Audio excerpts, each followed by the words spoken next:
Матурантите и министерката за образование Мила Царовска се речиси пред договор. Двете страни се согласуваат државната матура да се полага по различен концепт, поради скратените часови и онлайн наставата, кои ги затекна учениците цела учебна година.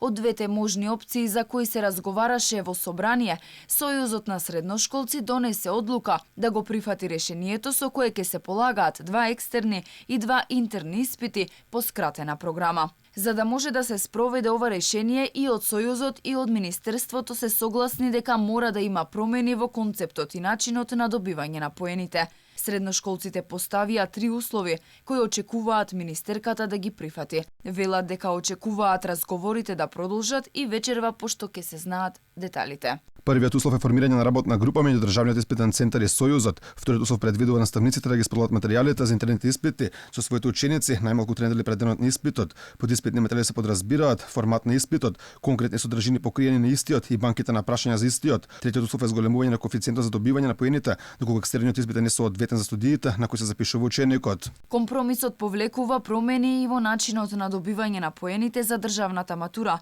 така што екстерните испити ќе носат најмногу 20 поени наместо сегашните 30, интерните најмногу 16 наместо сегашните 6 и проектната задача ќе продолжи да носи најмногу 4 поени, објаснува председателот на Средношколскиот сојуз Ходај. Од МОН информираа дека со ваквиот концепт нема да се наруши квалитетот на матурата, ќе се задржи стандардот и ќе биде во интерес на сите матуранти.